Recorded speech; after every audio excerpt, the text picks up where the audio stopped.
Oke, Pak. Mari kita bersatu dalam doa. Ya Tuhan Yesus, pada pagi hari ini Tuhan, siapkan hati dan pikiran kami Tuhan untuk mendengarkan kebenaran firman-Mu yang disampaikan oleh hamba-Mu Pak Joseph ya Tuhan Yesus.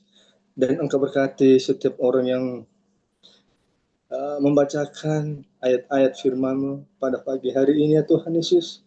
Engkau pimpin mereka dengan Roh Kudus-Mu ya Tuhan Yesus, biar mereka membaca dengan sungguh-sungguh kebenaran firman-Mu pada pagi hari ini Tuhan Yesus. Dan kami yang mendengarkan kebenaran firman-Mu pada pagi ini ya Tuhan Yesus, Engkau berikan kami hikmat dan kebijaksanaan ya Tuhan Yesus, biar setiap kebenaran firman-Mu bisa kami aplikasikan dalam kehidupan kami pribadi lepas pribadi Tuhan Yesus. Terima kasih ya Tuhan Yesus, terima kasih ya Bapak.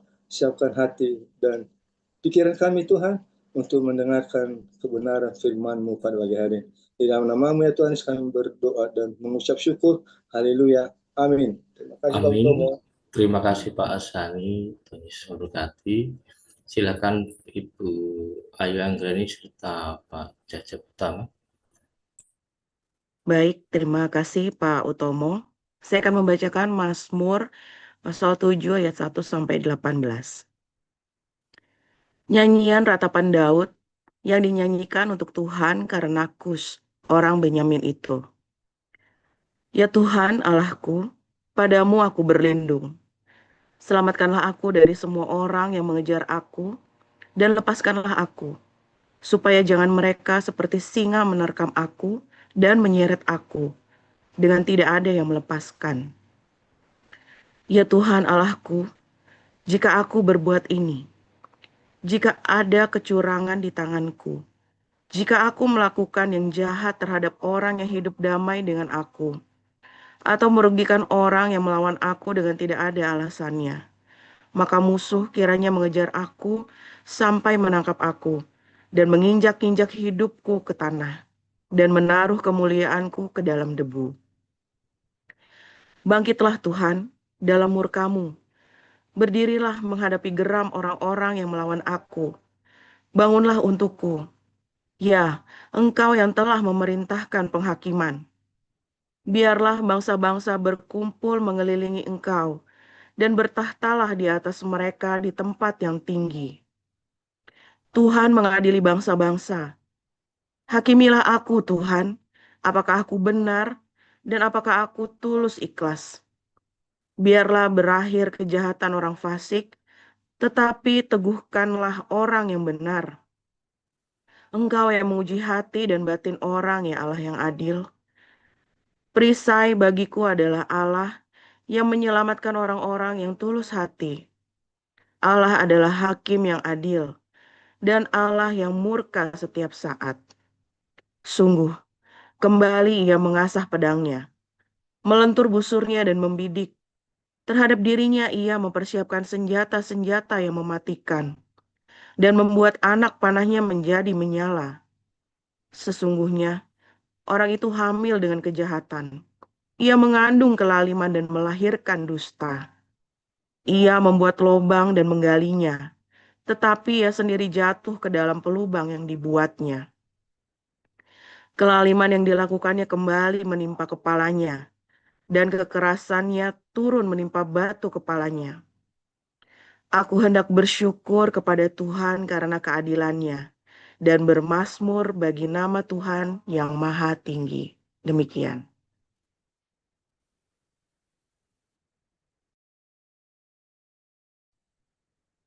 Baik, saya lanjutkan. Sebagai teman-teman sekerja, kami menasihatkan kamu supaya kamu jangan membuat menjadi sia-sia kasih karunia Allah yang telah kamu terima. Sebab Allah berfirman, pada waktu aku berkenan, aku akan mendengarkan engkau, dan pada hari aku menyelamatkan, aku akan menolong engkau. Sesungguhnya, waktu ini adalah waktu perkenan itu. Sesungguhnya hari ini adalah hari penyelamatan itu. Dalam hal apapun, kami tidak memberi sebab orang tersandung, supaya pelayan kami jangan sampai dicela. Sebaliknya, dalam segala hal kami menunjukkan bahwa kami adalah pelayan Allah, yaitu dalam menahan dengan penuh kesabaran dalam penderitaan, kesesakan dan kesukaran, dalam menanggung derah, dalam penjara dan kerusuhan, dalam berjerih payah, dalam berjaga-jaga dan berpuasa, dalam kemurnian hati, pengetahuan, kesabaran, dan kemurahan hati, dalam Roh Kudus dan kasih yang tidak munafik, dalam pemberitaan kebenaran dan kekuasaan Allah, dengan menggunakan senjata-senjata keadilan untuk menyerang ataupun untuk membela, ketika dihormati dan ketika dihina, ketika diumpat atau ketika dipuji,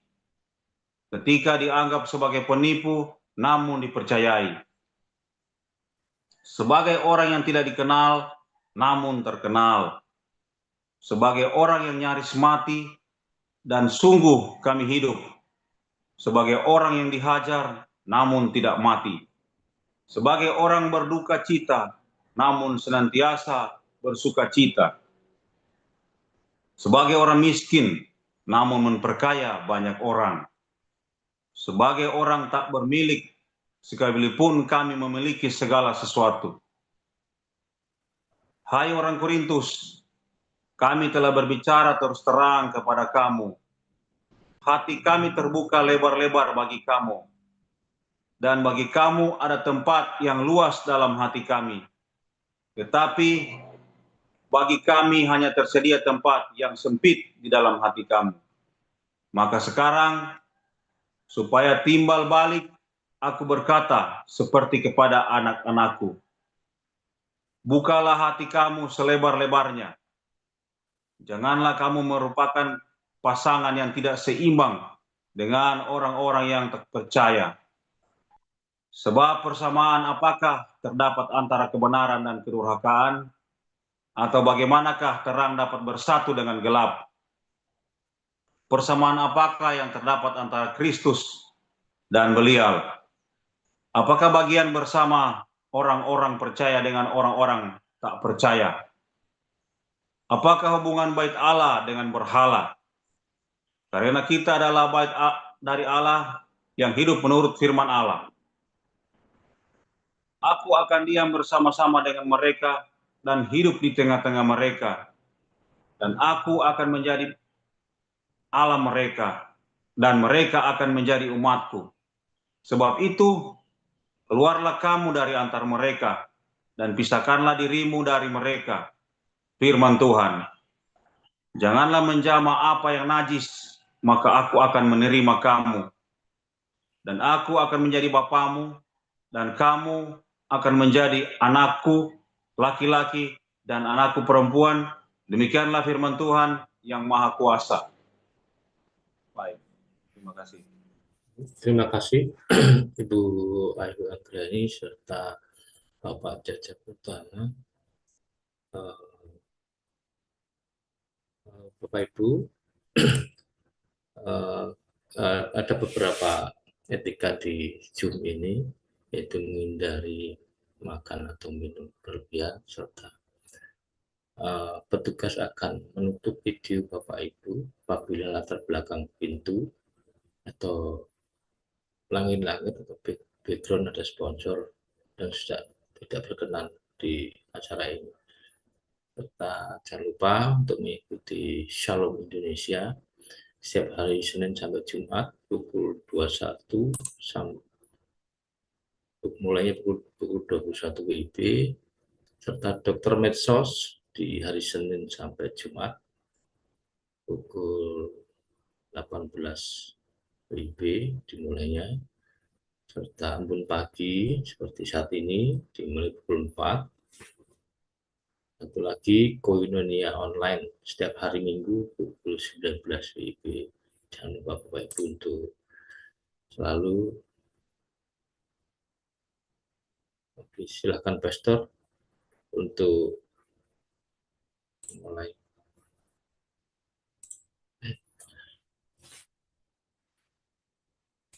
Silakan Pastor.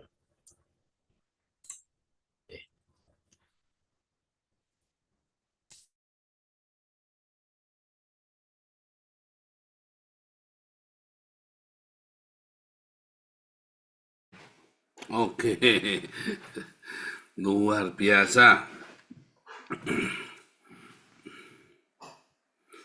Oke, firman Tuhan selalu baru setiap hari. Jika kita selalu menanti-nantikan Tuhan dengan penuh cinta, penuh pengharapan yang teguh. Jangan goyang, jangan lupa berbuat baik. Ingat satu berbuat baik setiap hari. Satu perbuatan baik setiap hari. Dan saudara harus tahan banting. Ya, harus tahan banting. Di padang gurun, latihan-latihan itu dibanting-banting. Ya, memang di padang itu dibanting-banting.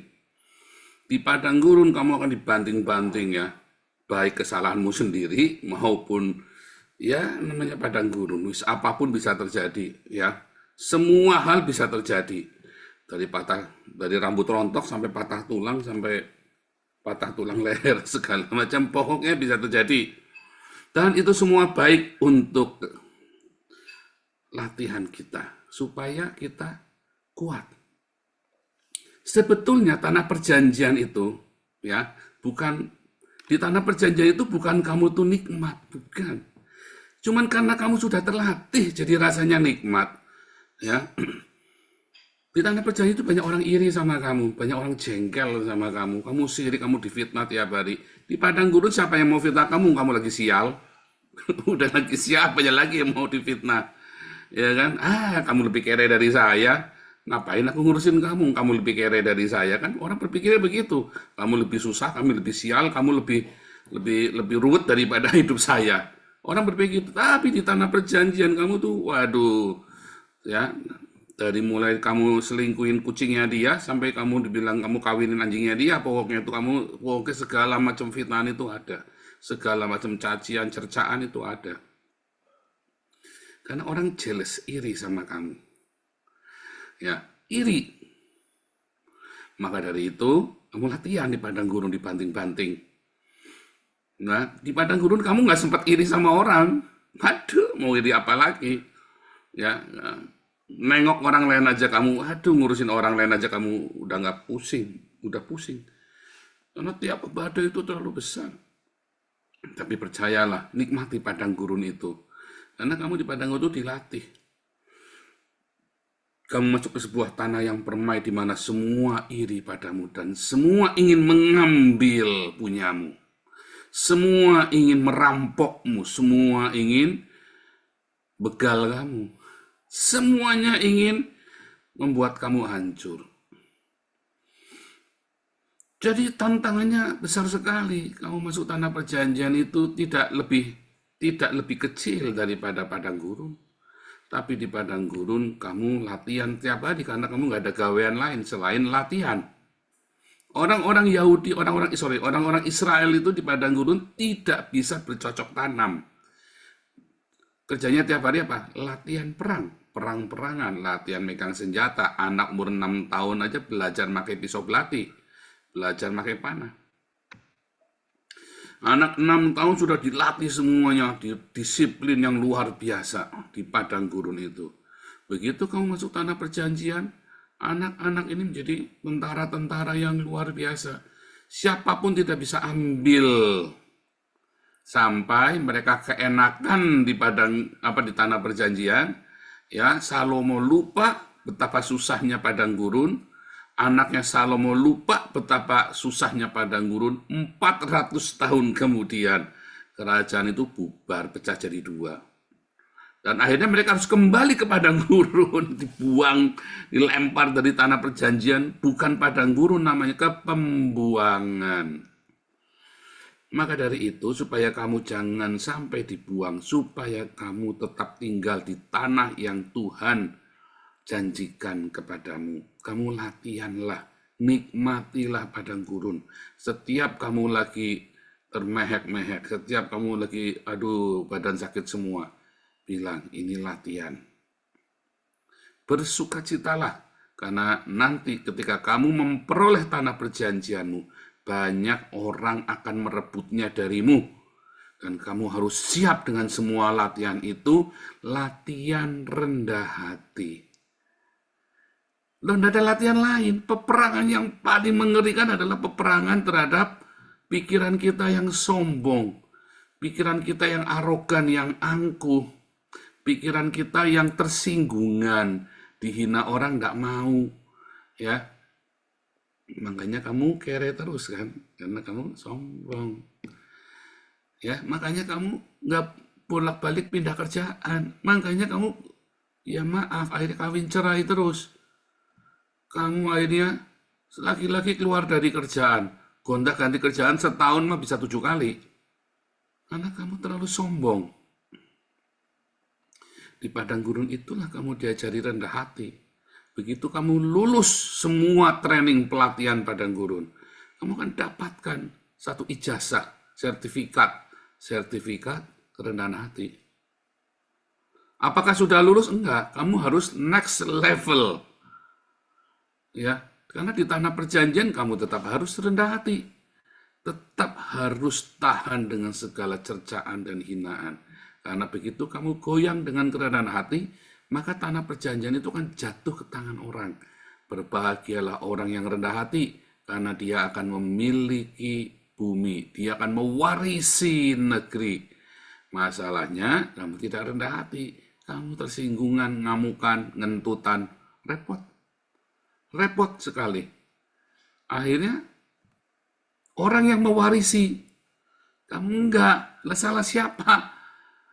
Sudah di tangan, karena kamu tidak rendah hati, kamu tinggi meninggikan dirimu dan kamu terjatuh, maka tanah perjanjian itu jatuh ke tangan orang. Dan orang tidak akan menikmati tanah perjanjianmu, dia akan rusak tanah perjanjian itu sampai kamu lupa kalau kamu punya tanah perjanjian. Ya, sampai kamu lupa, orang-orang yang meninggalkan Tuhan itu sampai lupa betapa sengsara menderitanya, sampai dia lupa kalau dia punya tanah perjanjian loh. Karena dibuang, dicabut. Sama seperti orang Israel 2000 tahun, dicabut sampai ada banyak yang lupa kalau mereka punya tanah perjanjian. Latihan di padang gurun, latihan. Semua latihan yang kamu lakukan, mau angkat ini, angkat itu, lari sana, lari sini, mau push up 100 kali, mau squat jam, tujuannya adalah supaya kamu rendah hati. Rendah hati dari sisi ini, rendah hati dari sisi itu, rendah hati ketika beginiin, rendah hati ketika difitnah, rendah hati ketika dihina, rendah hati ketika kamu direndahkan, rendah hati ketika kamu nggak punya dan direndahkan, rendah hati ketika kamu punya dan diremehkan. Berbagai macam jenis kerendahan hati. Apa aja tadi? Rendah hati ketika difitnah. Ya, belum tahu nih, kita balas fitnah lebih kejam daripada pembunuhan. Pembalasan gua akan 10 kali lipat, lebih kejam. Rendah hati terhadap apa? Karena kamu bodoh dan kamu dihina-hina. Karena kamu bodoh kesalahanmu sendiri. Rendah hati ketika kamu diremehkan sekalipun kamu bisa. Rendah hati ketika kamu tidak sama, didiskriminasikan.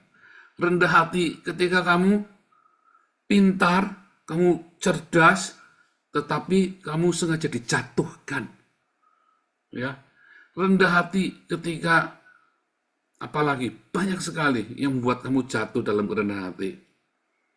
Ya kan?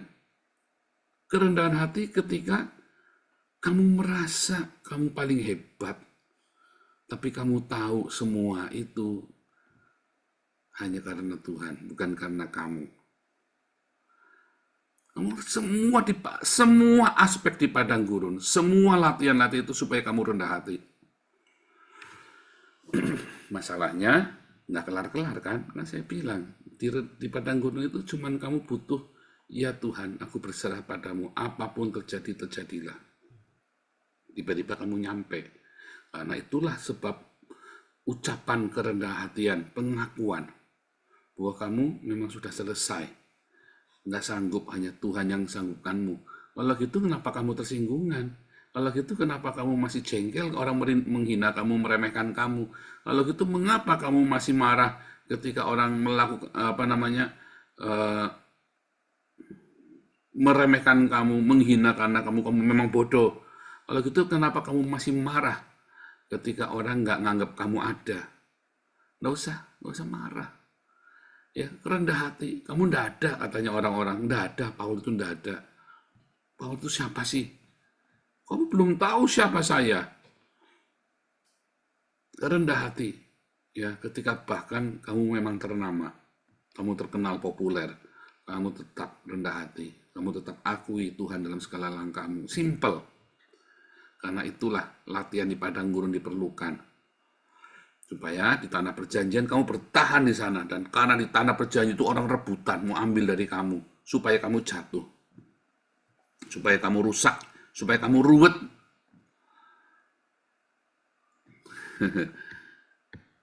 Coba sekarang fokus.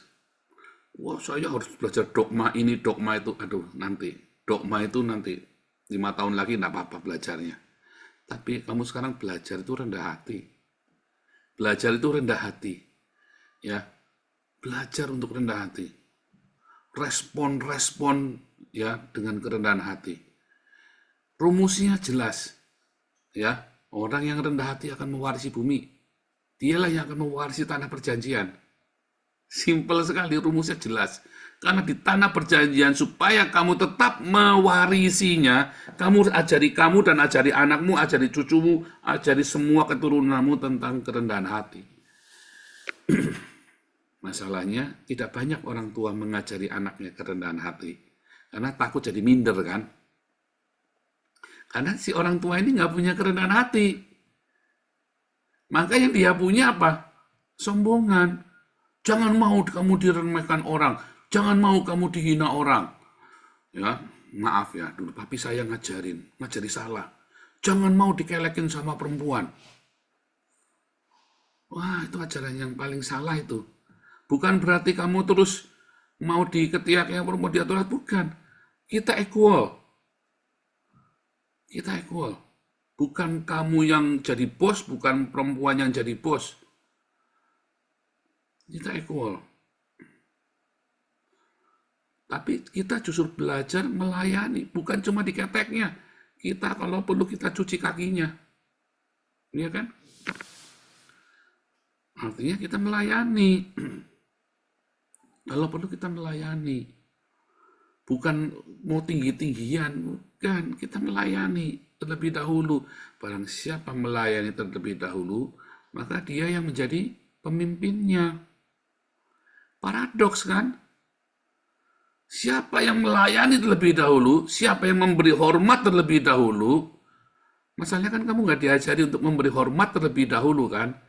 Kan aku yang lebih tua, kan aku yang lebih kaya, kan aku yang lebih senior, kan aku yang lebih, kan aku yang... Ya, maka saya ajari anak saya, siapapun kamu ngurus, sebelum dihormatin secukupnya, tetapi kamu menghormati itu beda dengan kamu tunduk. Ya, kamu boleh respect, semua kamu harus respect, tunjukkan kamu punya respect sama orang yang sepatutnya untuk dihormati. Kita memberi hormat terlebih dahulu. Alkitab mengajarkan saling lebih dahululah memberi hormat, ya kan? Tapi kan kita enggak, orang tua kita ngajari jangan mau, dia itu juniornya kamu. Orang tuamu tidak mengajari untuk melayani dulu, ambil dulu, punyamu dulu, rebut dulu. Orang tua kita ngajari demikian. Orang tua saya juga sama. Ya kan? Tapi kita sekarang sudah ngerti, saya ajarin. Rendah hati. Dimanapun kamu rendah hati. Nggak apa-apa, jangan takut. Yang penting kamu mampu, kamu bisa, kamu mau. Serahkan sama Tuhan. Kamu nggak usah ikut hanyut di dalam rebutan. Perebutan kekuasaan, perebutan pengaruh. Nggak usah, pengaruh itu datang sendiri tanpa kamu harus nyari-nyari. Pengaruh itu datang ketika kamu melayani, Pengaruh datang ketika kamu memberkati, itu datang sendiri. Pengaruh itu.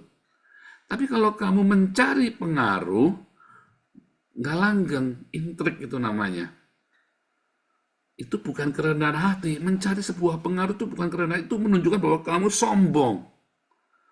Itu para politikus-politikus yang bagi-bagi duit mencari pengaruh.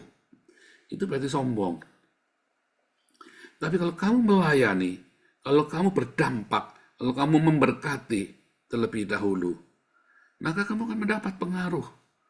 Maka kekuasaan itu, kepemimpinan itu justru datang. Kalau Anda belajar John Maxwell, bagus ya, 21 hukum kepemimpinan itu ya. Salah satunya, siapa sebenarnya di tempat itu yang punya pengaruh? Walaupun saya pendetanya, walaupun saya leadernya, secara de facto, secara de jure, ya saya leadernya. Tetapi pada benar-benar the real de facto-nya, ternyata bukan kamu loh pemimpinnya. Oh harus dia dong, tapi saya kan secara hukum, saya nih direkturnya, saya ini pemimpinnya, saya ini gembala, saya ini pendeta, saya ini orang yang harus dituakan. Tetapi pada kenyataannya mungkin Pak Utomo lah yang lebih melayani, dan semua orang merasa diberkati dengan Pak Utomo, sehingga benar-benar realitanya ya, Pak Utomo lah leadernya, walaupun tidak ada dalam struktur. Tapi kenyataannya itu ya, dan itu wah, itu sangat real banget. Apalagi tentang kerendahan hati yang harus diajarkan. Banyak sekali, adanya di padang gurun. Satu-satu banyak. Di padang gurun itulah semua otot-otot kerendahan hatian itu dilatih. Sampai kamu lulus. Sampai kamu disakiti orang tidak berasa. Saking sudah baal hatimu disakiti. Ya kan, urat-urat saraf rasa sakit hati. Ya, kalau di Amerika itu apa namanya, ada satu ini ya, memutus saraf sakit dan saraf takut, ya kan? Nah ini kayaknya harus perlu cari ya, bagaimana cara memutus syaraf kesombongan, bagaimana cara memutus syaraf keangkuhan, ya kan? Supaya saraf rasa sakit hati, nah, kalau bisa kan saraf rasa sakit hatinya kan diputusin kan, dimatikan. Ada nggak tuh teknologi untuk mematikan saraf sakit hati? Waduh, kalau ada luar biasa ya. Mungkin saya pengen coba itu daftar itu, supaya saya nggak pernah merasa sakit hati, tidak pernah merasa dihina, tidak pernah merasa diremehkan, tidak pernah merasa diinjek-injek. Biasa aja lagi. Masalahnya untuk memutuskan saraf rasa sakit hati, saraf rasa dihina, saraf rasa diremehkan, mutusnya harus dengan panas teriknya padang gurun dan dinginnya malam di padang gurun, baru saraf itu pada putus tuh. Karena kamu sibuk dengan badai, karena kamu sibuk dengan ributnya angin badai topan badai ya di padang gurun itu. Makanya ketika masuk tanah perjanjian, kita sudah siap dengan segala berkat yang Tuhan sediakan di tanah perjanjian. Ya, saraf-sarafnya, saraf sakit hati. Biasanya orang OKB itu, ya, kamu belum tahu siapa saya ya. Kan jengkel itu ya, orang-orang boleh jadi pejabat. Tadinya dia kere, ya, sepiring aja Indomie dibagi 5. Ya, telur 1 dibagi 5. Indominya 1 dibagi 5. Makan nasinya nasi aking. Setiap kali ada orang datang rendah hati, muntuk-muntuk, selalu melayani. Baru diangkat jadi kepala RW, saudara ya. Baru jadi ketua RW. Waduh, udah rasanya lebih tinggi pangkatnya daripada Pak Gubernur. Bahkan ya, mau ditelepon aja susahnya minta ampun. Lebih gampang nelpon Prabowo daripada Pak RW, ketua RW. Dulu saya ngalami ya. Ini ada ketua RT 1, lagunya minta ampun. Saya cuma minta tanda tangan pindah KTP loh, KTP salah 3 saya itu loh, susahnya minta ampun. Akhirnya matinya kena cancer ya, biaya. Saya cuma minta tanda tangan, minta surat pindah itu loh. Dia marah, nggak suka. Dia gedek-gedek gitu ya. Ini orang sudah mau mati loh, sudah cengap-cengap kena cancer itu loh. Saya cuma minta tanda tangan. Itu saya sudah minta bertahun-tahun, nggak dikasih-kasih. Makanya alamat saya kan cuma dapetnya salah 3 terus itu kan. Ya itu kehendak Tuhan coba. Itu maunya Tuhan tuh ternyata tuh. Ya kan, jadi nyampernya ke Salatiga. Ya kan, karena KTP saya KTP Salatiga dulu kan. Itu maunya Tuhan. Itu rencana Tuhan aneh-aneh ya. Tapi saya ini heran gitu, baru jadi ketua RT saja sombongnya rasanya. Rasanya saya dulu nemuin, maaf ya, ada suaminya presiden itu ya. Saya lebih gampang dulu saya nemuin dia itu daripada nemuin ketua RT ini. Serius ya. Dulu saya ketemu sama menteri itu lebih gampang daripada sama ketemu ketua RT ini. Selalu katanya ndak ada. Heran ya. Baru jadi ketua RT rasanya sudah kayak yang punya negara. Ya biasa. Saya juga sombong, baru nggak ditemuin aja sakit hati. Ya, kupluk saya juga kupluk, dia kupluk saya lebih kupluk lagi kan. Kenapa jadi mesti sakit hati kan? Ternyatanya akhirnya gara-gara KTP saya Salatiga, semua wartawan, semua orang ormas Islam larinya ke Salatiga semua kan. Nggak ke rumah saya yang asli kan. Kan baik kan, kenapa saya mesti marah-marah coba? Kurang ngajar, tak santet tuh. Tak kutuk kamu jadi kodok di dalam silitku, saya bilang begitu. Sampai jengkel banget ya saudara ya. Saya misu-misu itu ya. Ternyata kan demi kebaikan kan. Dia nggak sombong, saya lebih suka sombong lagi kan. Sama-sama edannya kan. Ya kan. Ternyata kerendahan hati itu sangat luar biasa. Akhirnya ya sudahlah. Udah saya KTP-nya tetap Salatiga sampai hari ini. Saya masih punya KTP Salatiga. Kan berlaku seumur hidup kan. Nggak bisa pindah udah nggak bisa pindah. Sekarang mau minta ganti ketua RT udah mati. Saya mau balik udah nggak bisa. Harusnya bisa ganti kan, karena ketua RT udah mati, udah ganti orang lain pasti dikasih. Cuman kalau saya pulang ke Indonesia bukan cuma KTP-nya yang ganti, nanti nama saya juga ganti ya, bukan Dr. Joseph Paulus, nanti almarhum Joseph Paulus yang ALM kan, bukan DR tapi ALM. Repot saudara. Ya itulah rendah hati saja, nggak bisa diganti ya sudah, nggak apa-apa. Kan sudah dapat ganti yang lebih bagus, merah, paspor merah kan, ya sudah. Itulah ya, rendah hati penting. Kamu tuh jangan curiga kalau ada orang sombong, gitu aja sombong, gitu aja. Ya saya juga sombong, cuman ya sekarang saya rada waras dikit lah, kadang-kadang masih angot ya. Karena gini loh, ini saraf-saraf kesombongan itu udah putus di padang gurun, masuk tanah perjanjian itu. Tapi kan karena enak hidupnya di tanah perjanjian, saraf-saraf kesombongan kan mulai tumbuh kembali kan. Nah, jangan sampai tumbuh lagi tuh. Kamu mutusinya itu harus dengan panas teriknya matahari dan dinginnya malam di padang gurun. Itu seperti pisau belati itu. Jangan sampai, enggak usah ya. Anda yang sudah di padang gurun, hati-hati. Anda yang sudah sampai tanah perjanjian, hati-hati. Jangan sampai tumbuh lagi saraf-saraf itu. Anda yang masih di padang gurun, biarkan, putuskan, relakan, ikhlaskan. Orang lagi remehkan kamu, oh terima kasih Tuhan. Aku besok pasti bisa rendah hati. Dihina lagi, dicaci maki, diludahi. Oh terima kasih Tuhan, haleluya. Aku makin rendah hati. Kamu dicaci maki, difitnah. Oh terima kasih Tuhan, aku tambah rendah hati. Karena semakin kamu merendah, di mana hatimu semakin rendah hati. Disitulah berkat-berkat mengalir. Satu terakhir 3 menit. Saya ingat sekali, dulu saya pernah cerita ya. Saya dapat soal, waktu saya SD itu ya, saya jengkel ya. Saya selalu IPA selalu dapat 10. Pasti dapat 10, kecuali kalau keluar soal ini nih. Di tempat datar air mengalir, titik. Saya jawabnya bilang salah. Nggak mungkin di tempat datar air mengalir. Gurunya gobloknya minta ampun ngasih soal begitu. Di tempat datar air mengalir titik. Ya salah kan? Nggak mungkin di tempat datar air mengalir. Tidak mungkin, selamanya tidak mungkin di tempat datar air mengalir. Tidak mungkin.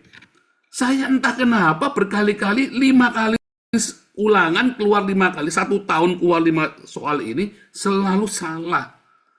Terakhir, saya penasaran, bener-bener tak tungguin itu ya. Karena semua yang jawab juga salah, kecuali yang les. Yang les itu nggak mau ngasih tahu, kurang asem. Jadi suatu ketika, nggak sengaja saya dapat bocoran.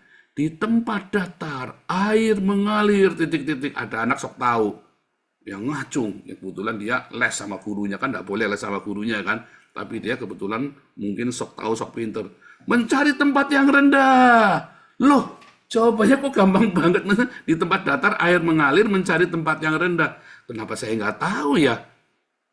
Saya juga tahu air mengalir mencari tempat yang rendah, tapi di tempat datar air nggak mungkin mengalir.